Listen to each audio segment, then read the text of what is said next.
Welcome to StarTech.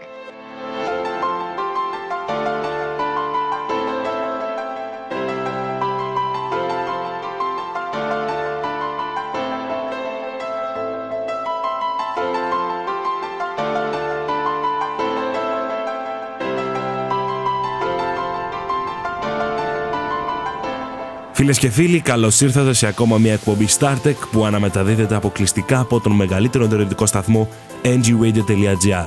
Είμαι ο Τάσος Περόγλου και σήμερα θα σας παρουσιάσουμε το iPad Pro. Το iPad Pro είναι μία από τις πιο δυνατές κινητές συσκευές της Apple από κάθε πλευρά, με μια οθόνη υπέροχη που μπορεί άνετα να αντικαταστήσει το λάπτοπ σας ή και ακόμα τον υπολογιστή σας. Το iPad Pro είναι κάτι περισσότερο από ένα μεγαλύτερο iPad. Και θα το δούμε στη συνέχεια αυτό γιατί. Τα λόγια είναι περιττά, πάμε να περάσουμε στο unboxing της συσκευής. Ανοίγοντας το κουτί, συναντάμε το iPad Pro, το τεράστιο αυτό τάμπλετ της Apple. Το πρώτο πράγμα που συνειδητοποιούμε είναι το πόσο ελαφρύ είναι σε σχέση με το μέγεθός του. Το βάρος του είναι μόλις 713 γραμμάρια χωρίς και 723 γραμμάρια με την κεραία 4G. Είναι πραγματικά εντυπωσιακό. Στη συνέχεια συναντάμε το Lighting Cable, το οποίο είναι μεγαλύτερο από ό,τι συνήθως. Έχουμε τα manual της συσκευής μας, καθώς επίσης και τα αυτοκόλλητα. Και επίσης έχουμε και το τροφοδοτικό μας για να τροφοδοτήσει αυτή τη γιγαντιαία μπαταρία των 10.307 mAh. Πάμε λοιπόν να περάσουμε στο iPad Pro. Μια ακόμα καινούρια λειτουργία που έχει προσθέσει η Apple στο iPad Pro είναι το Smart Connector. Με το Smart Connector μπορείτε να συνδέσετε το Smart Keyboard της Apple ή άμα θέλετε μπορείτε να συνδέσετε ακόμα και από third party εταιρείες όπως Logitech. Αυτή η λειτουργία σας βοηθάει να μεταφέρετε κατευθείαν ρεύμα και πληροφορίες χωρίς να χρειάζεται Bluetooth σύνδεση.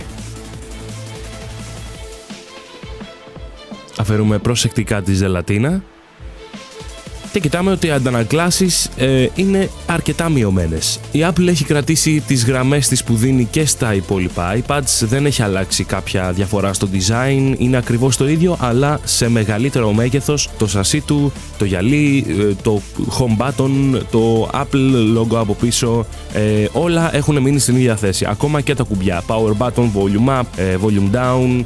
Πάμε λοιπόν τώρα να περάσουμε στα τεχνικά χαρακτηριστικά του iPad Pro. Το iPad Pro έρχεται με μια οθόνη στις 12,9 inches με ανάλυση 2048 επί 2732 pixels. Επίσης έρχεται και στα 264 pixels per inch. Έχουμε τον πανίσχυρο ολοκαίνουργιο επεξεργαστή της Apple, τον A9X, που είναι διπύρινος και έρχεται στα 2,26 GHz. Έχει fingerprint, δυστυχώς δεν έχει 3D touch. Το iPad Pro κυκλοφορεί σε δύο εκδόσεις, σε 32 αλλά και 128 GB εσωτερικής μνήμης, έρχεται σε 3 χρώματα, Space Gray, Silver ή Gold. Βγαίνει με ή χωρίς 4G και υπάρχει υποδοχή για Nano SIM. Και επίσης βγαίνει στα 4 GB RAM. Πιστέψτε με 4 GB RAM μπορείτε να κάνετε το οτιδήποτε. Όλες σας οι εφαρμογές στο background μένουν ανοιχτές και όταν θα τις ξανανοίξετε δεν πρόκειται να ξαναφορτώσουν ποτέ από την αρχή. Θα φορτώσουν από το σημείο που τις αφήσατε. Η Apple σε αυτό έχει κάνει τρομερή δουλειά και ευχόμαστε να δούμε και 4 GB RAM σε ακόμα περισσότερες φορητές συσκευές της Apple. Πάμε λοιπόν τώρα να μιλήσουμε λίγο για το βάρος και το μέγεθος του iPad Pro. Η αλήθεια είναι πως με ένα χέρι μπορείτε να το κρατήσετε, είναι σχετικά ελαφρύ για το μέγεθός του, αλλά παρόλα αυτά θα κουράσει από ένα σημείο και μετά. Βέβαια, υπάρχουν και άλλοι τρόποι να κρατήσει κανείς με το ένα χέρι, όπως ας πούμε για παράδειγμα με την παλάμη από το πίσω μέρος του iPad Pro. Προσωπικά προτείνω να το βάλετε κάπου σε ένα γραφείο ή σε κάποια βάση και να το λειτουργείτε από εκεί. Ίσως είναι λίγο μεγάλο για να το κρατάει κανείς. Κάτι ακόμα καινούργιο που συναντάμε στο iPad Pro είναι η τοποθέτηση των ηχείων.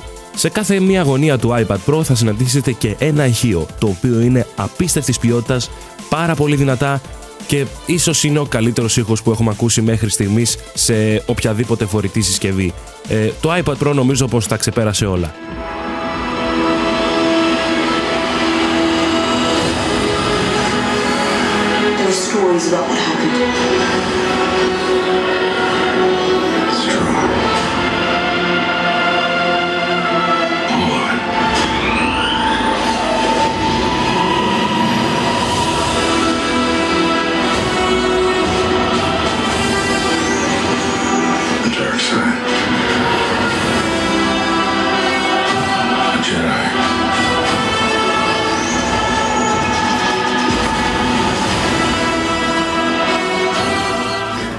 Είναι πραγματικά απόλαυση το να βλέπεις ταινία, να παίζεις παιχνίδια, να σερφάρεις στο ίντερνετ στο iPad Pro. Πραγματικά πιστεύω πως τα multimedia τα πάει εξαιρετικά, με τον καταπληκτικό ήχο, την τέλεια ποιότητα εικόνας, το καταπληκτικό αυτό multitasking που δύσκολα το βρίσκεις σε tablet.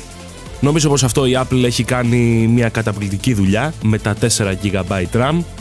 Τώρα σε ό,τι έχει να κάνει με την πίσω κάμερα της συσκευής, έρχεται στα 8 MP, έχει autofocus, έχει touch focus, έχει face smile detection, HDR και μπορεί να τραβήξει βίντεο μέχρι Full HD στα 30 fps. Η μπροστινή κάμερα έρχεται στα 1,2 MP και είναι FaceTime κάμερα, έχει HDR, μπορεί να τραβήξει βίντεο μέχρι HD στα 30 fps. Η συσκευή δεν βασίζεται στις κάμερες του. Αυτές οι δύο κάμερες είναι περισσότερο για online επικοινωνία παρά για να τραβάς βίντεο και φωτογραφίες.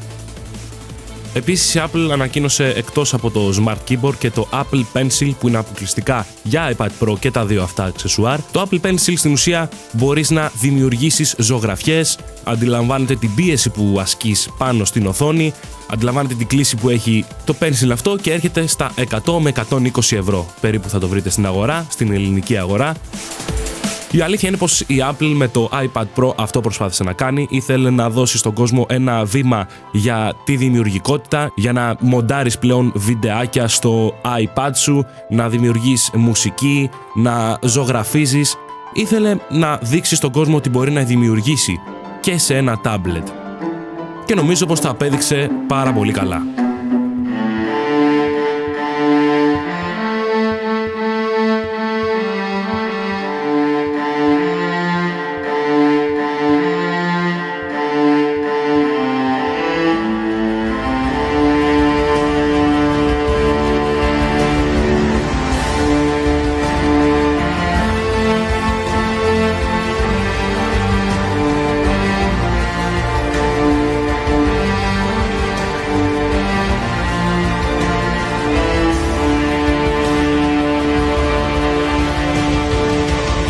Αυτή ήταν λοιπόν η παρουσίαση για το iPad Pro. Ελπίζουμε να σας άρεσε. Μην ξεχνάτε κάθε Τρίτη 9 η ώρα το βράδυ να είστε όλοι συντονισμένοι στην εκπομπή StarTech που εκπέμπεται αποκλειστικά από τον μεγαλύτερο βραβευμένο ιντερνετικό σταθμό NGU Radio. Από εμάς να είστε όλοι καλά, καλή συνέχεια, ραντεβού στην επόμενη παρουσίαση.